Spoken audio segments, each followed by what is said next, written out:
అందరికీ వినాయక చవితి శుభాకాంక్షలు అండి. మా కడప నగరంలో ఈ ఊరగాయల వీధిలో గత 13 సంవత్సరాలుగా మేము గణపతి ఉత్సవాలను ఘనంగా జరుపుకుంటున్నాము. మా వీధి ప్రత్యేకత ఏమిటంటే మేము వాతావరణానికి పర్యావరణానికి హానించే పిఓపి బొమ్మలతో తయారు చేయకుండా సొంతంగా మేమే విగ్రహాలను చేస్తుంటాము.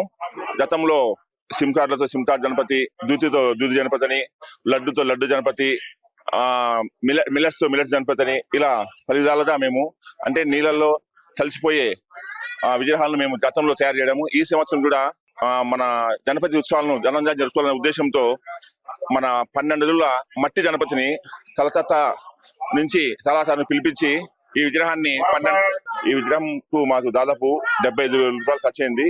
అలాగే మా వీధిని ఉనికిని మేము కాపాడుకోవాలనే ఉద్దేశంతో 4 అడుగుల శనగలతో విగ్రహాన్ని తయారు జరిగింది.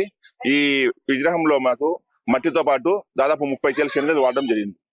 మేము గతంలో లాగే ప్రతి సంవత్సరం కూడా వాతావరణానికి మరియు పర్యావరణానికి హాని కలగని వస్తువులతో అంటే నీళ్ళల్లో కరిగిపోయే వస్తువులతో మేము విగ్రహాలు తయారు చేస్తున్నాము.